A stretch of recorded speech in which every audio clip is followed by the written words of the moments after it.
Hello, and welcome everyone to this short video of Nature of Indian State. Liberal individualistic perspective of the state individual is the center point. Believe in rationalism. Reason not faith should be the basis of any political arrangement. State is a necessary evil.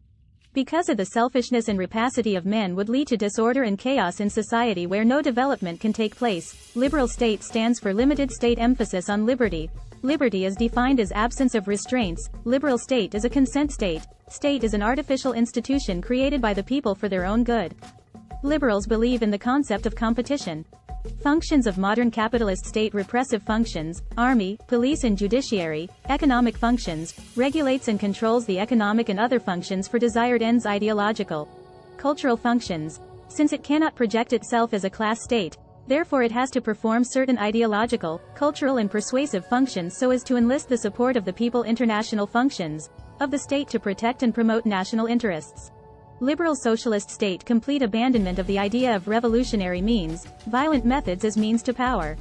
Complete acceptance of parliamentary means from working class parties to people's parties. Socialism as a social and economic ideal inseparable from the ideal of democracy, both as means and ends. Respect for human freedom and human personality. Surrender the idea of nationalization or state ownership as first principle and substitution of public control of enterprise and planning. A complete opposition to all types of totalitarianism, authoritarianism and establishment of polity democratically constituted, which is responsible for what it does and responsive to what it ought to do. Colonial state: rural economy destroyed, agricultural production stagnant, mechanically manufactured goods take place of handicraft, supplier of raw materials to British industries. The capital industries which constitute industrial structure were not allowed to develop and the Indian market for British goods remained intact. Industrial development keeping in view of British commercial and imperial interests.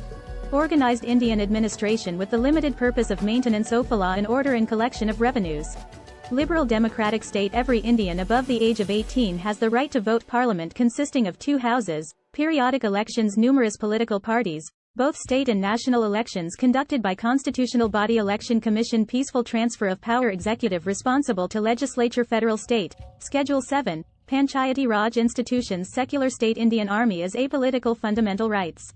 Liberal socialist state: structurally liberal democratic state, ideologically liberal socialist state. Directive principles of state policy: principles relating to economic policies, Gandhian principles; social, cultural and educational uplift principles pertaining to law, justice and administration; principles for protection of environment and monuments; principles for international peace and security. A welfare state: GDH Cole defines a welfare state as a society in which an assured minimum standard of living and opportunity becomes the possession of every citizen. Concept of welfare state means every citizen is entitled to a minimum standard of living. Commitment to a policy of economic stability and progress: every citizen is to be provided employment as a policy protection against want, sickness and old age. India, a welfare state. National Commission on SC, Street, OBC. Affirmative action: Schedule 9 of the Constitution. Welfare schemes. Conclusion: land reforms, nationalization, green revolution, rural development programs, labor legislations.